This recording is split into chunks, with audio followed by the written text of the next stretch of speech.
Rok 2016 som sa rozhodla začať zdravo, eliminovať blbé otázky a minimalizovať aktivity, ktoré ma nebavia. Je rok 2026, aj na to si snáď čoskoro zvyknem, inak platí všetko z predchádzajúcej vety. Nebudem vás dlho naťahovať, prestala som sa dcéry pýtať, čo by chcela jesť. Vieme, že pri deťoch to má relevanciu asi ako pýtať sa ich, čo si chcú zajtra obliecť do škôlky. Prestala som na seba tlačiť s vymýšľaním pestrého jedálnička a každodennými nákupmi a prestala som sa bičovať za to, že sa mi nedarí jesť pravidelne. Pravda je taká, že moje prvé jedlo bývalo neskorý obed. Ale viete, nenajedená žena je nespokojná žena. A to u nás doma platí dvakrát. V januári som bola v potravinách presne jedenkrát, aj to, keď som hostila kamošov. Nemárnila som čas nákupmi, neumývala kopec riadov a nevyhadzovala zvyšky. Vďaka ti Easy Diet. Sama za seba by som neabsolvovala cca 30 raňajok, 10 či olovrantov. Áno, dobre rátate, je to celý mesiac.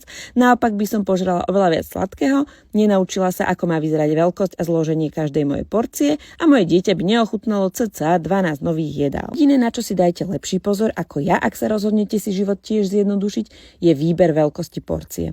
Ja si hovorím, Eva, priznaj to, už dávno nie si esko, a tak som zvolila menu veľkosti M, ktoré som sa neskôr dozvedela, že je nastavené ako strava pre muža do 90 kg.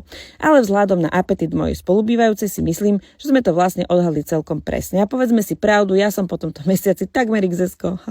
Každý, kto ma pozná, vie, že jedlo je môj love language, a tak prehlasujem, že ja sa po tomto mesiaci z Easy Diet fakt cítim milovaná a síta, čo je viac.